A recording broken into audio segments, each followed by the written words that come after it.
नमस्कार, आप देख रहे हैं हिंदी खबर में हूं आपके साथ अमित शर्मा। समय हो गया है उत्तराखंड की नंबर 1 डिबेट का।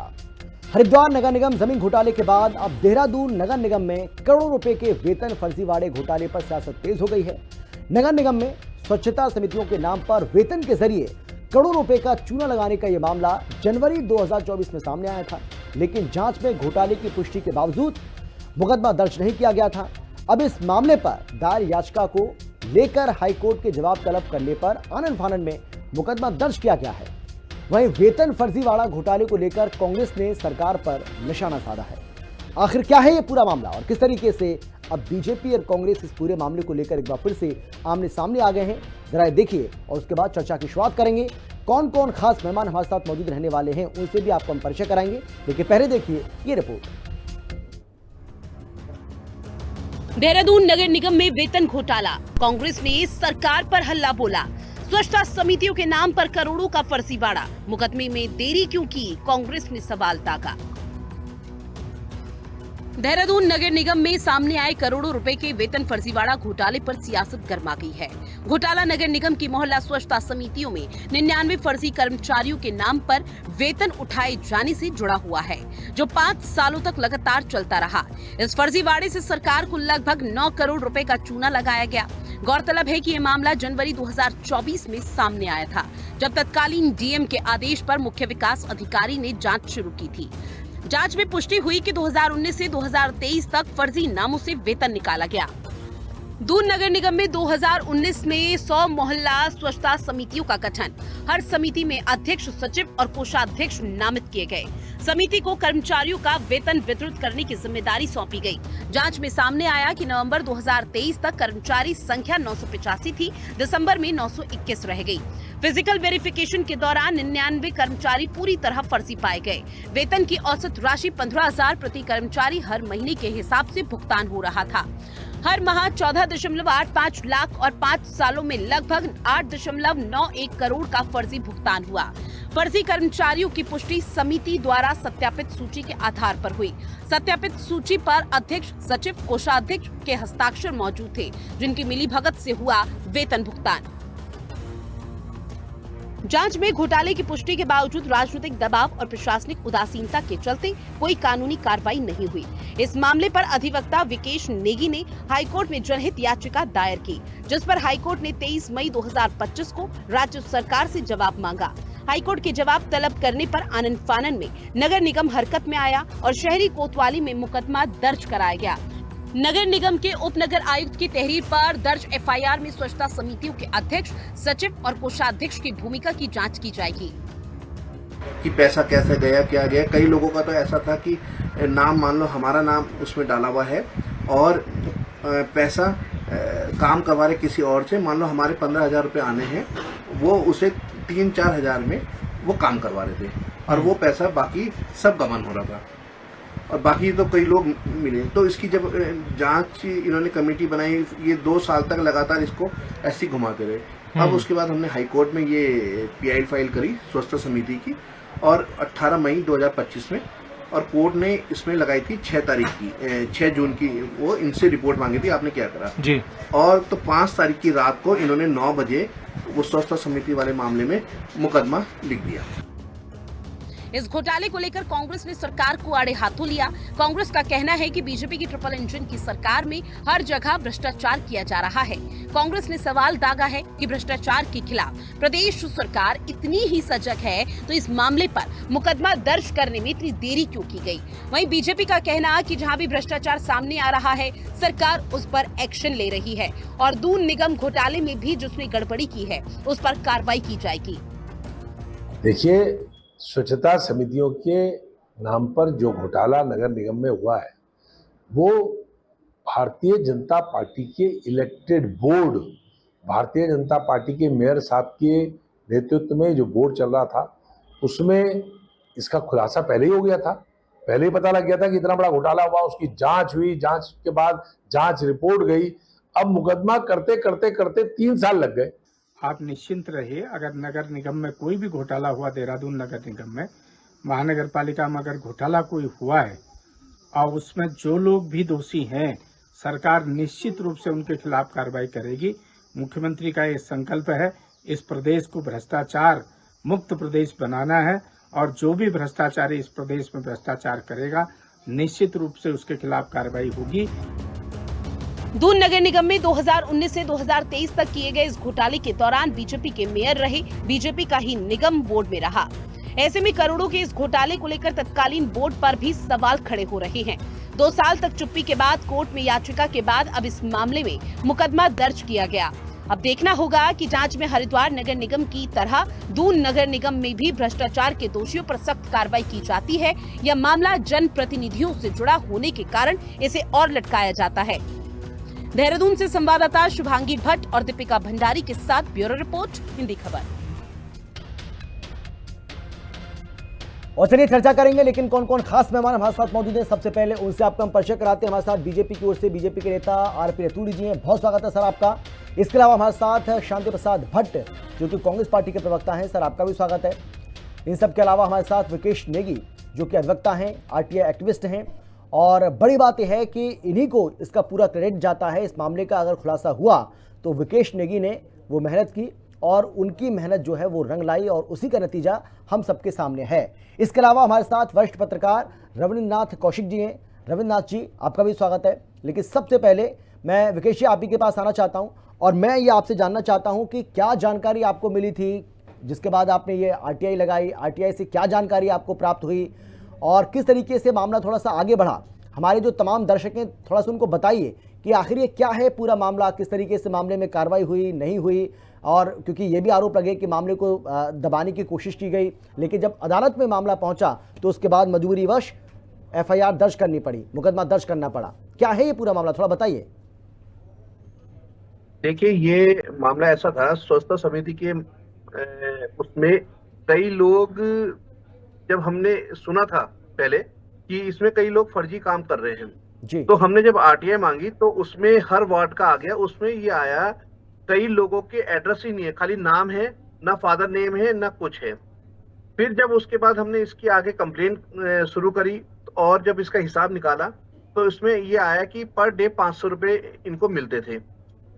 फिर जब हमने इसकी और पड़ताल करी तो उसमें ये आया कि कई लोग उसमें बिना आधार कार्ड, बिना वेरिफिकेशन के सब काम कर रहे हैं।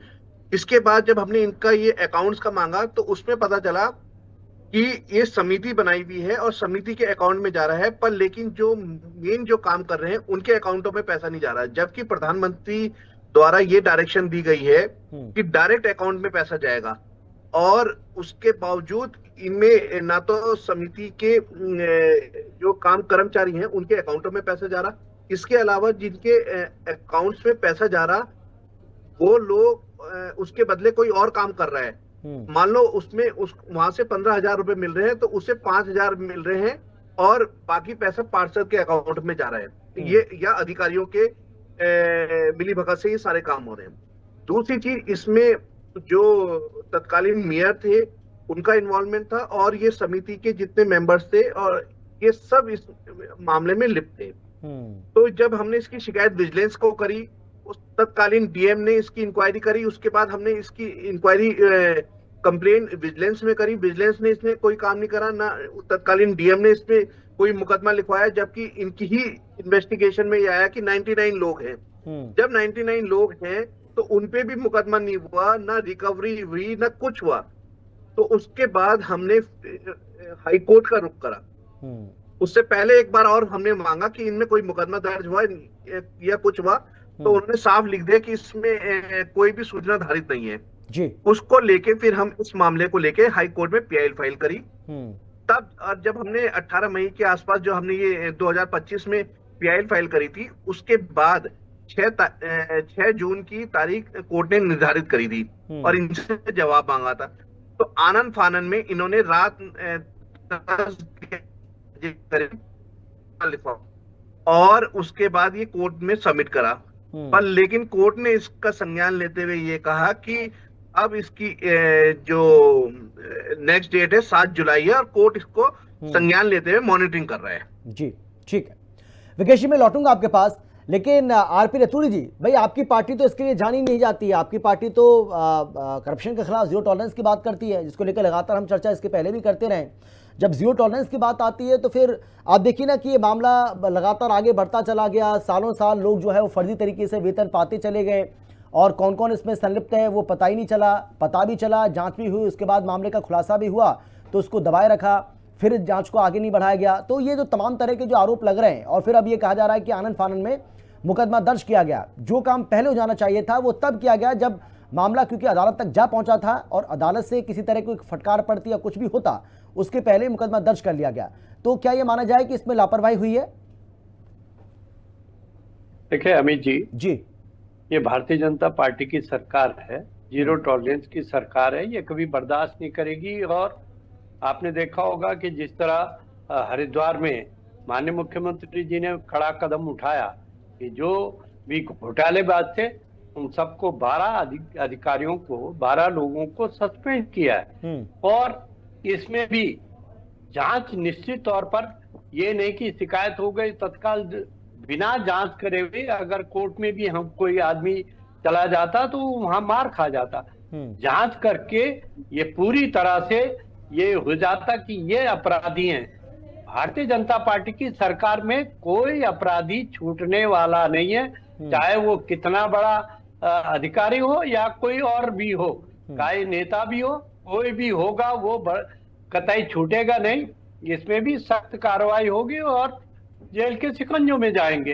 ये धामी जी का कड़ा निर्देश केवल इसी में नहीं है, आपने देखा होगा उनके कार्यकाल में कितने बड़े बड़े आदेश हुए हैं, चाहे वो जो हिंसक प्रवृत्ति के लोग जाके तोड़फोड़ सरकारी जमीनों को तोड़फोड़ करते थे। एक कानून बनाया कि जो भी आदमी इस तरह की घटना करेगा भरपाई करेंगे। तो ये धामी सरकार है, धामी सरकार किसी को बर्दाश्त नहीं करेगी। ये समय लगा है निश्चित तौर पर। और मैं ये कहना भी चाहता हूं कि विकेश जी का धन्यवाद है, अच्छी बात है, लोकतंत्र में इस तरह के लोग भी होने चाहिए कि जो इस तरह की उसको घपलों को उजागर करने में। और अब जब ये मामला उठा उसके बाद आपको मालूम होगा कि अब कर्मचारियों के खातों में पिछले 2020 और 21 के बाद सीधे उनके खातों में पैसा जाता है। जो कर्मचारी है अब किसी पार्षद के या किसी और प्रतिनिधि के खातों में नहीं जाता। मुकदमा दर्ज करने में इतनी देरी क्यों हुई सर? इसकी वजह थोड़ा सा बता सकते हैं क्या? देखिए अमित जी, मैंने कहा नहीं कि जांच होने के बाद मैं ऐसे ही किसी ने कह दिया और मैं तुरंत उस पर जांच हो, कल को हम एफआईआर करें और हमारी नहीं कह रहे हैं कि जांच तो कह रहे हैं कि जांच तो सालों पहले हो गई थी, जांच तो सालों पहले हो गई थी। और जो डीएम ने जांच कराई थी, जो डीएम ने जांच कराई थी उसी जांच में ये पाया गया था हाँ कि हाँ 99 लोग जो है वो फर्जी तरीके से वेतन पा रहे हैं। तो फिर कार्रवाई क्यों पूरी तरह उनकी जानकारी। देखिए अमित जी, जब तक ये कंफर्म ना हो जाए कि वो व्यक्ति कौन कौन लोग हैं, क्योंकि एफआईआर में कभी भी जरा सा भी थोड़ी सी हल्कापन भी होगा तो एफआईआर क्वेश्च हो जाती है। तो ऐसा मामला ना हो कि अपराधी छूटे। हम ये कह रहे हैं कि जो जिसने अपराध किया वो छूटना चाहिए। जांच की गई और अब अपराध उनका अगर निकला है तो उसमें एफआईआर हो गई। अब ठीक है, दूध का दूध होगा, पानी का पानी होगा। ठीक है। शांति प्रसाद जी, आपको ऐसा क्यों लग रहा है कि सरकार इस मामले को दबाने की कोशिश कर रही थी, लेकिन क्योंकि अदालत ने इस मामले में दखल दिया उसके बाद सरकार को मजबूरी वश ये कदम उठाना पड़ा? क्योंकि देखिए आपके सामने बोल रहे हैं, आपने सुना होगा अभी रतूड़ी साहब कह रहे हैं कि भाई ऐसा तो बिल्कुल नहीं है। भाई अब ऐसे थोड़ी है कि आप उठा के किसी के नाम पर भी एफआईआर दर्ज करा देंगे या किसी का भी एफआईआर में नाम लिखवा देंगे, ऐसे तो होता नहीं है।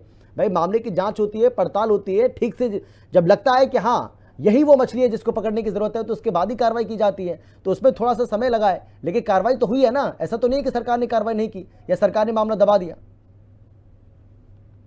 अमित जी, मैं अपनी बात शुरू करने से पहले अपने लायक दोस्त विद्वान अधिवक्ता विकेश भाई का बहुत आभार व्यक्त करता हूं, उन्हें धन्यवाद देता हूं। उन्होंने एक संवैधानिक काम किया है और जनता में एक सजग प्रहरी के रूप में काम किया है। ये वही भारतीय जनता पार्टी है जिन्होंने हमारे अधिवक्ता साथी को जिला बदर किया था और आज ये उनको धन्यवाद दे रहे हैं। उस समय इनको याद नहीं आया था कि विद्वान अधिवक्ता को जिला बदर करने यूं ही नहीं जिला बदर किया जाता है। उस समय भी कड़ी निंदा इस सरकार की हुई थी और ऐसे अधिकारियों पर लगाम लगाने की जरूरत थी। और आप देखिए ना, अभी अभी हरिद्वार का जमीन घोटाला सबके सामने है, कैसे 143 करके एक कृषि भूमि को अकृषि घोषित करके 39 करोड़ रुपए का सरकार में घोटाला हुआ है। और अब ये दूसरा घोटाला सामने आ गया है, इसमें एफआईआर हुई है, जनहित याचिका 226 में विकेश भाई गए हैं और कोर्ट ने निर्देश दिए हैं।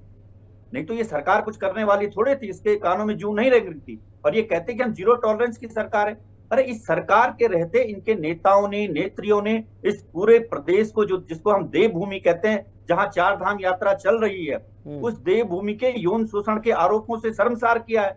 हम भूल गए कि अंकिता भंडारी के केस को, हम बहुत सारे ऐसे लीडिंग केस हैं इस प्रदेश में जहां इनके नेता, इनके मंडल अध्यक्ष, इनकी नेत्रियां संलिप्त हैं। इनका काला चिट्ठा जनता के सामने है अमित जी, और देश से लेकर प्रदेश तक इनके इस वक्त आप देखिए, जनता ने ये वही भारतीय जनता पार्टी है जिसको ढेर सारा बहुमत दिया है। वर्तमान में इनके 7 मंत्री हैं, 8 सांसद हैं, 55 दायित्वधारी हैं, 10 मेयर हैं, 27 नगर पालिका और पंचायतों के अध्यक्ष है, 150 से ऊपर की फेरिस्त है इनके जनप्रतिनिधियों की। कहाँ है वो सब? कोई दिखाई नहीं देता है, क्योंकि पूरा देवभूमि इस समय शर्मसार है इनके कुकृत्यों से, इनके यौन शोषण के आरोपों से, इनके अवैध खनन, अवैध शराब, हर जगह बोलोबाला है इनका। तो लोग तो सोच रहे हैं लोकतंत्र में, अमित जी मैं हमेशा कहता हूं कि लोकतंत्र लोकलाज से चलता है। इस सरकार में लोकलाज नाम की कोई चीज लेकिन इसी लोकतंत्र में बीजेपी को लगातार प्यार मिल रहा है ना, वो छोटा चुनाव हो या बड़ा चुनाव हो, हर चुनाव में बीजेपी जीतती जा रही है। तो इसका मतलब तो जो आप कह रहे हैं उस बात में दम नहीं है। अगर उसमें दम है तो फिर जनता उस पर भरोसा क्यों नहीं कर रही है? मैं कह रहा हूं, हमारे वरिष्ठ नेता, हमारे शीर्ष नेता आदरणीय राहुल गांधी जी ने आज एक बहुत बड़ा आर्टिकल पोस्ट किया है। आप देखिएगा, मैं जनता से भी निवेदन कर रहा हूं, उस आर्टिकल को पढ़िएगा। राहुल जी ने लिखा है कि लोकतंत्र में चुनाव की चोरी कैसे होती है वो भारतीय जनता पार्टी कर रही है। लिखा है, बहुत बड़ा आर्टिकल लिखा है। लेकिन चुनाव आयोग उसको स्वीकार कर रहा है क्या? चुनाव आयोग ऐसा मानता है क्या जो राहुल गांधी कह रहे हैं? भाई मानने से क्या होता है? आप देखिए ना, जिस चुनाव आयोग को चुनने की जिम्मेदारी है उसी में घालमेल कर दिया, तो कैसे मानेंगे बताइए आप? चलिए ठीक है, इनके पास ईडी है, सीबीआई है, सारे तरह के हथकंडे तो इनके कब्जे में है। ठीक है, ये जो नहीं सर, वो तो जब केंद्र में आप थे तो आपके पास भी थे, ऐसा नहीं है को नहीं छोड़ रहे हैं। जब आप केंद्र में थे तब आपके पास भी थे, और आपके क्या हाल कर रहे होंगे आप जान सकते हैं भाई। आपके समय में भी, अब आप कहते हैं कि सीबीआई तो सरकारी तोता है, लेकिन आपके समय में भी यही कहा जाता था कि सीबीआई जो है सरकारी तोता है, और भी तमाम जो एजेंसियां हैं। खैर, हम डिबेट को डाइवर्ट नहीं करते हैं, मुद्दे पर ही रहते हैं। बहुत सारे अभी तो अमित जी, अभी तो ये एक घोटाले की बात हो रही है, बहुत सारे घोटाले हैं। सहकारिता का घोटाला सामने है, एलयूसीसी का घोटाला है, पिछले इनके घोटाले। लेकिन कार्रवाई भी हो रही है ना सर, ये भी तो स्वीकार करिए ना कि अगर कोई घोटाला मामला सामने आ रहा है, अगर कोई मामला सामने आ रहा है तो कार्रवाई भी तो हो रही है ना। इनके घोटालों कहाँ कार्रवाई हो रही है? आप देख रहे कहाँ कार्रवाई हो रही है? तो अभी एफआईआर हरिद्वार में कार्रवाई नहीं हुई क्या? हरिद्वार जमीन घोटाला मामले में कार्रवाई नहीं हुई सर? 12 लोगों को सस्पेंड कर दिया गया, बड़े बड़े अधिकारियों को सस्पेंड किया गया, और क्या लेंगे बताइए ना। अमित जी आप कैसी बात कर रहे हैं? डीएम को अटैच किया गया है, कोई सस्पेंशन नहीं हुआ है। सस्पेंशन नरेंद्र तिवारी जी के टाइम हुआ था, जब पौड़ी के डीएम को निलंबित किया गया था, टर्मिनेट किया गया था। डीएम लांबा हुआ करते थे, वो होती है कार्रवाई। चलिए सर, मैं लौटूंगा आपके पास, मैं आता हूँ, दिखावा करती। ठीक है सर, आता हूँ मैं आपके पास। रविंद्रनाथ जी, आप कैसे देख रहे हैं इस पूरे मामले को लेकर? क्योंकि आप अच्छे से बता पाएंगे, भाई राजनीति अपनी जगह है, लेकिन फिर भी क्या आपको लगता है कि वाकई में सरकार ने ईमानदारी से इस मामले में काम नहीं किया, या जो भी आपको लग रहा है? क्योंकि अब तो सारी चीज़ें पब्लिक डोमेन में है, जो कुछ भी हुआ इस मामले में, क्या कार्रवाई हुई क्या नहीं हुई, मामला अब अदालत की चौखट तक जा पहुंचा है, तो फिर तो उस पर सवाल खड़ा करने का मतलब ही नहीं बनता। क्या लग रहा है आपको? देखिए, जो शुरुआत हुई थी इस घोटाले के सामने आने की जी, वो बोर्ड भंग होने के बाद शुरू हुआ था। बोर्ड भंग हुआ और प्रशासन डीएम के पास आया। डीएम ने कुछ, चूंकि शिकायतें आ रही थी कि भाई वेतन और आपके पीएफ वगैरह की, तो व्यवस्था ये की भी जो सफाई कर्मचारी के खाते में सीधे पैसा जाए। उसका सत्यापन वगैरह जब शुरू हुआ तो तब ये घपला घोटाला जो सामने आया कि पता लगा कि भाई जो स्वच्छता समितियां थी वो जिन लोगों को पैसा दे रही थी वो आपके उस वार्ड में काम ही नहीं कर रहे हैं। मुझे याद आ रहा है, इंद्रेश नगर के जो है वो पार्षद हैं मनोज, उनके यहाँ से महिला सफाई कर्मचारियों ने आकर शिकायत की थी कि साहब हम तो जो है बहुत कम पैसे में काम कर रहे थे, और पार्षद जी ने बोला कि भाई आपकी जो है परमानेंट नौकरी लग जाएगी। तो ये तो व्यवस्था जो है, ये व्यवस्था ही भ्रष्टाचार के लिए जिम्मेदार है। बहुत पहले से ये डिमांड चल रही है कि देखिए, स्वच्छता जो सफाई का काम है वो टेम्परेरी काम तो है नहीं। बिल्कुल। तो सवाल ये है कि जो परमानेंट काम है उसके लिए आप जो है परमानेंट सफाई कर्मचारी क्यों नहीं रखते? परमानेंट सफाई कर्मचारी रखेंगे तो वो वेतन भी मांगेगा, वो पीएफ भी मांगेगा, आपकी जो है वो भत्ते भी मांगेगा, सब कुछ मांगेगा। ये जो आपकी टेम्परेरी व्यवस्थाएं होती हैं, इन व्यवस्थाओं के लेकिन पीछे ये तो जो सर है हर राज्य में है ना लगभग। ये टेम्परेरी जो व्यवस्था आप बता रहे हैं, कॉन्ट्रैक्चुअल बेसिस पर रखना, कॉन्ट्रैक्ट पर रखना ऐसे सफाई कर्मचारियों को, ये तो लगभग हर राज्य में है। हाँ, लेकिन गलत है ये जो है बहुत ही जेन्युइन आपकी मांग लगती है। आपके जो है हमारे मित्र हैं भगवत सिंह मकवाना जी, वो आपकी जो है सफाई कर्मचारियों की राजनीति करते हैं। तो उनके साथ मिलकर के हमने यूपी के समय में, उत्तर प्रदेश के समय में ये डिमांड की थी कि भाई सफाई कर्मचारी, एक तो उस समय जो है जितनी जरूरत थी उससे 1/3 जो है आपके सफाई कर्मचारी थे। अब नगर निगम के साथ आपकी जो है 100 वार्ड बन गए हैं। तो अब जो है इतने सफाई कर्मचारी अगर आप रखते नहीं हैं तो आप एड होक जितने भी रखेंगे तो उसमें हेराफेरी आप में पक्का होगी। जिस कर्मचारी को ये पता है कि भाई उसकी नौकरी जो है पार्षद की दया पे है, वो तो आपकी जो है वो आधे पैसे भी ले लेगा उससे, आधे पैसे में आपके संतुष्ट हो जाएगा। सवाल ये है कि आप जो है परमानेंट कर्मचारी, सफाई कर्मचारी क्यों नहीं रखते हैं सब जगह? रोजगार की भी समस्या है और भ्रष्टाचार रोकने की भी आपका ये इसका समाधान है जी। ठीक है, तो विकेश जी क्या लग रहा है, आप जिस मकसद के साथ आपने जो बीड़ा उठाया, क्या वो आपका मकसद अभी पूरा होता हुआ नजर आ रहा है? आपको लग रहा है कि अब कार्रवाई जो है वो सही दिशा में जा रही है और सरकार इस पर संज्ञान ले चुकी है, सरकार भी जो कार्रवाई है उसको कर रही है और वाकई में जो जीरो टॉलरेंस की बात की जाती है अगेंस्ट करप्शन, वो होता हुआ दिखाई पड़ रहा है, कथनी और करनी में अंतर नहीं दिख रहा है? देखिए, पहले तो मैं आपको ये बताऊं, इसमें सरकार का कोई रोल नहीं है जी। ये टोटल का टोटल हाई कोर्ट के प्रेशर के बाद हुआ है। दूसरी चीज, अभी इस मामले में बहुत कुछ है क्योंकि इन्वेस्टिगेशन अभी शुरू हुई है जी। जो पहले खाना पूर्ति हुई थी, अब प्रॉपर तरीके से इन्वेस्टिगेशन होगी क्योंकि उन अकाउंट्स में भी आप चेक करेंगे, क्योंकि कई वीडियो ऐसे आए थे जब ये स्वच्छता समिति का मामला हमने खोला था तो कई पत्रकारों ने कई लोगों से पूछा था तो उन्होंने ये बताया था कि मैं 3,000 रुपए में काम कर रही हूँ। कई वीडियोस इसके बाद चले थे। तो आप ये बताइए, अगर उसे 3,000 रुपए मिल रहे थे तो बाकी के 12,000 कहाँ जा रहे थे? दूसरी चीज, जो अभी तक ये आप बात कर रहे थे कि इसमें करप्शन, जो सरकार बहुत इसमें करप्शन के मामले में जागरूक है, आप ये बताइए करप्शन का अगर ये मामला था, इसमें सरकार ने आज तक क्यों नहीं कार्रवाई करी? इसके अलावा सरकार को हमने सैन्य धाम का इतना बड़ा मुद्दा खोल के दिया था और कई और मुद्दे हमने जो आप अभी बीजेपी के प्रवक्ता जी जो कह रहे हैं कि उन्होंने ये बताया कि जो अतिक्रमण हटा दिया, जितने भी अभी तक चाय बागान या जो नदियों में अतिक्रमण है कोई अभी तक नहीं हटा।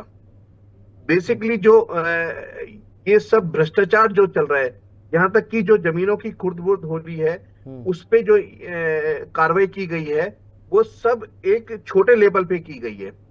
दूसरी चीज, आप जितने भी ये जो नगर निगम, जो आपको मैं एक और इसी में मामले में अभी नगर निगम की जमीनों का मामला बता दूं, जो नगर निगम ये लीज दे रहा है ये सब फॉरेस्ट की जमीन है, नगर निगम की कोई जमीन है ही नहीं। तो ये अभी इस वाले करप्शन को भी बहुत जल्दी आने वाला है जो मैं आपको ये बता रहा हूँ। और इस वाले मामले को अभी हम आगे तक हाई कोर्ट से यही निवेदन करेंगे कि अपनी मॉनिटरिंग हाई कोर्ट की दिशा निर्देश के अनुसार इसमें जांच हो, वरना इसमें लेपापोती हो जाएगी। ठीक है, और हाई कोर्ट इसमें संज्ञान लेते हुए अपनी डायरेक्शन। आप बोलिए। हाँ ठीक है, रतुड़ी जी बोलिए आप। देखिए अमित जी, ये 99 वार्डों का मामला है, ये भाजपा कांग्रेस का नहीं जो अभी मेरे कांग्रेस के मित्र बड़े उछल रहे थे। ये 99 वार्डों का 100 वार्डों का नगर निगम है। इसमें 34 भारतीय जनता पार्टी के पार्षद भी हैं, उनकी भी जांच हो रही है, वो भी उसमें इन्वॉल्व है। विकेश जी अच्छी तरह जानते हैं। ये केवल ये ना उछले कि इसमें भाजपा का ही मामला है। ये जांच होगी तो इसमें वो भी सम्मिलित हैं। दूसरा, बड़े उछल उछल के बातें कर रहे थे, अंकिता की बात भी ले आए, बात कुछ और थी। अरे उछल उछल के क्या होता है? उछल उछल के क्या होता है? ये कैसी बात कर रहे हैं? भून के ये तो कांग्रेस के लोगों का ही काम है कि बेटी को तंदूर में भून करके। ये दूसरा, जिस प्रदेश का, जिस पार्टी का मुखिया ही कह दे कि मैं आंख बंद कर रहा हूँ, लूट लो, इससे बड़ा भ्रष्टाचार क्या होगा? उस पार्टी का अगर प्रवक्ता इस तरह की बातें यहाँ पर करे, हाईकोर्ट में कहा है, सवाल ये कि आपको मालूम है 2002 से 2007 में आज की डेट में 56 घोटाले हुए थे, चाहे वो पटवारी प्रकरण हो, चाहे वो शराब कांड का हो। मैं तो अमित जी मांग कर रहा हूँ, विकेश नेगी जी से निवेदन भी कर रहा हूँ, नगर निगम देहरादून के पिछले 15 साल के काले झूठे नहीं, लेकिन शांति प्रसाद जी रतूड़ी जी कह रहे हैं कि अगर इस मामले की अच्छे से जांच होगी तो इसमें कांग्रेस के कई नेता, कांग्रेस के भी जो पार्षद वगैरह रहे वो भी इसमें जद में आएंगे, वो अच्छी तो नहीं है इससे। हमें कोई आपत्ति नहीं है अमित जी, कोई भी हो, कोई भी हो। अरे भाई, उनका निलंबन हुआ, तुम कोई भी हो, न्यायालय के समक्ष अगर कोई आरोपी होगा तो निश्चित रूप से पनिश होगा। और मैं तो कह रहा हूँ कि नगर निगम देहरादून के पिछले 15 साल के काले चिट्ठे रखे जाएं। 15 साल से भारतीय जनता पार्टी हमारे यहाँ किसी को बख्शा नहीं जाएगा। राजकाज में सब हुआ है, होंगे, कैसे भूल जाएंगे आप? इस तरह के प्रकरण होंगे। और अभी जब 34 जो कांग्रेस के पार्षद थे, जब उनकी भी किताब खोली जाएगी तो पता लग जाएगा इनको ये कितने पाक साफ। किसी की भी हो, आप अपने को क्यों बचा रहे हैं? आप अपने पार्षदों को क्यों बचा रहे हैं फिर? मैं तो कह रहा हूँ कि कांग्रेस और भाजपा में दोनों की बात कही। मैंने कहा मैंने कहा जिन्होंने भ्रष्टाचार किया हो, पर ये मत कहो कि कांग्रेस पाक साफ है। 34 वो भी है इसमें। मैं इससे और आगे कह रहा हूँ, मैं कह रहा हूँ पिछले 15 सालों से। चलिए सर, समय इतना ही है, समय मेरे पास इतना ही है। माफी के साथ मैं आप सभी को रोक रहा हूं क्योंकि मुझे अनुमति नहीं मिल रही है कि चर्चा को और ज्यादा आगे बढ़ाया जाए। बहुत धन्यवाद आप सभी का मेरे साथ जुड़ने के लिए, चर्चा में शामिल होने के लिए, अपनी बात रखने के लिए। लेकिन बीजेपी की ओर से ये भी कहा जा रहा है कि भाई अगर इस पूरे मामले की अच्छे से जांच होगी तो कांग्रेस अगर ये सोच रही है कि वो इसकी जद में नहीं आएगी या कांग्रेस के पार्षद बच जाएंगे तो ये बहुत मुश्किल है, क्योंकि इसमें कांग्रेस के भी 34, अभी आपने सुना भी होगा, आपके सामने बोल रहे थे रतूड़ी साहब कि कांग्रेस के भी इसमें 34 पार्षद हैं जिनके संलिप्त होने की खबर सामने आ रही है। ऐसे में बीजेपी हो या कांग्रेस, दोनों के नेताओं की जांच होनी चाहिए और इस पूरे मामले की जांच भी गंभीरता से होनी चाहिए, क्योंकि वाकई में ये बहुत ज़्यादा गंभीर मामला है। मामला अब क्योंकि अदालत तक जा पहुंचा है, उम्मीद की जानी चाहिए कि अब इस पूरे घोटाले का अच्छे से पर्दाफाश होगा और जो नकाबपोश इसमें हैं वो भी बेपर्दा होंगे। बहुत जल्द इस बात की उम्मीद की जा सकती है। फिलहाल इतना ही। आप देखते रहिए हिंदी खबर, क्योंकि हिंदी खबर पर खबरों का सिलसिला लगातार जारी है। नमस्कार।